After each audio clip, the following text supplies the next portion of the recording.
மாண்புமிகு அம்மா அவர்கள் புரட்சித் தலைவர் பொன்மனச்செம்மல் எம்ஜிஆர் அவர்களால் உருவாக்கப்பட்ட அனைத்து இந்திய அண்ணா திராவிட முன்னேற்ற கழகம் என்னும் வேறு இயக்கத்தை 32 ஆண்டுகளுக்கு பிறகு ஆளுகின்ற இயக்கமே மீண்டும் ஆட்சி கட்டளையில் அமரக்கூடிய ஒரு வாய்ப்பை புரட்சித் தலைவர் அம்மாவுடைய நலத்திட்டங்களால் தேர்தல் பிரச்சாரங்களால் தமிழ்நாட்டு மக்கள் ஒரு வரலாற்று சிறப்புமிக்க தீர்ப்பை வழங்கி மாண்புமிகு அம்மா அவர்களே மீண்டும் தமிழகத்தினுடைய முதலமைச்சராக ஆட்சி பொறுப்பை ஏற்கக்கூடிய வாய்ப்பை உருவாக்கி தந்தார்கள். இறைவனுடைய அந்த நிலைகளால் மாண்புமிகு அம்மாவுடைய மறைவுக்கு பிறகு ஓ பன்னீர்செல்வத்தை கழகத்தினுடைய பொதுச் செயலாளர் தியாகத் தலைவி சின்னம்மா அவர்கள் முதலமைச்சராக அமர வைத்து மத்தியில் ஆட்சியில் இருக்கிறவர்களோடு பன்னீர்செல்வம் துணை போய் தமிழகத்தினுடைய உரிமையை விட்டுக் கொடுக்கின்ற நிலை ஏற்பட்ட பொழுது இயக்கத்திற்கும் விசுவாசமாக இல்லை. ஒரு காட்டிக் கொடுக்கின்ற நிலை ஏற்படுகின்ற பொழுது முதலமைச்சரை மாற்ற வேண்டும் என்று சட்டமன்ற உறுப்பினர்களும் சில மூத்த அமைச்சர்களும் எடுத்து சொல்லிய பொழுது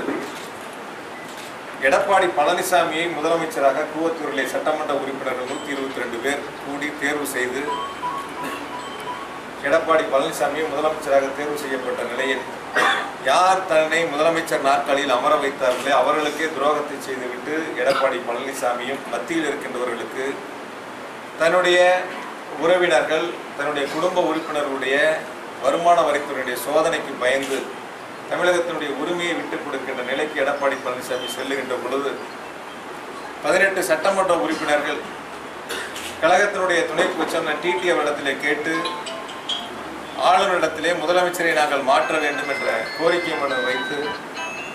அதற்கு பிறகு நடைபெற்ற நிகழ்வுகள் எடப்பாடி பழனிசாமி அரசு தமிழகத்திலே ஆட்சி பொறுப்பிலே இருக்கக்கூடாது என்ற நிலையை எடுத்த ஓ பன்னீர்செல்வம் உட்பட 11 சட்டமன்ற உறுப்பினர்கள் தன்னுடைய ஆட்சியை பாதுகாத்துக் கொள்வதற்காக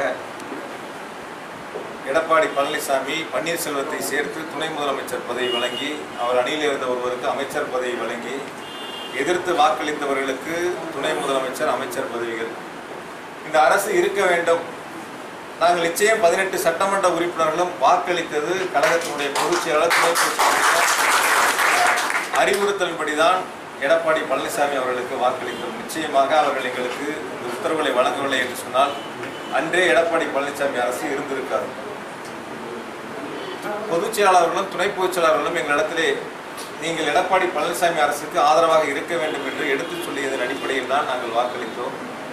ஆனால் இந்த நிலைமை தமிழகத்தினுடைய உரிமையை விட்டுக் கொடுக்கின்ற அளவிற்கு எடப்பாடி பழனிசாமி அரசு மத்திய அரசோடு கைகோர்த்து கொண்டு தமிழகத்தினுடைய நலனில் அக்கறை இல்லாத ஒரு அரசாக செயல்பட்டுக் கொண்டிருக்கின்றது. குறிப்பாக நீட் தேர்வாக இருந்தாலும் சரி, கதிராமங்கலம் நெடுவாசல் உள்ளிட்ட முக்கிய பிரச்சனைகளிலே தமிழகத்தினுடைய உரிமையை ஒவ்வொன்றாக விட்டுக் கொடுத்து கொண்டிருக்கின்றோம். அதேபோல தமிழகத்திற்கு வர வேண்டிய நிதிகள், அது கன்னியாகுமரியில் ஏற்பட்ட புயல் சம்பந்தப்பட்ட நிதிகளாக இருந்தாலும் சரி, தமிழகத்திற்கு வர வேண்டிய நிதிகள் அனைத்தையும் இந்த தமிழக அரசு எடப்பாடி அரசு மத்திய அரசோடு இணக்கமாக இருந்து நாங்கள் தமிழகத்திற்கு உண்டான திட்டங்களை பெறுகிறோம் என்று சொல்லுகின்ற கூவத்தூர் பழனிசாமி அரசு தங்களை பாதுகாத்துக் கொள்கின்ற நிலைகளுக்காக தமிழகத்தினுடைய உரிமையை தொடர்ந்து விட்டுக் கொடுத்து கொண்டிருக்கின்றார்கள். நிச்சயமாக இதற்கெல்லாம் ஒரு முற்றுப்புள்ளி மிக விரைவாக அமையும். அதற்கு தீர்வாகத்தான் முதல் வெற்றியாக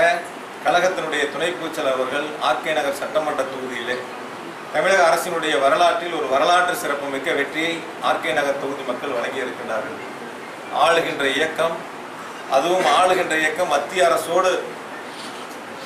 மத்தியில் இருக்கின்ற அதிகாரத்தில் இருப்பவர்களுடைய துணையோடு தேர்தலை சந்திக்கின்ற நிலையிலும்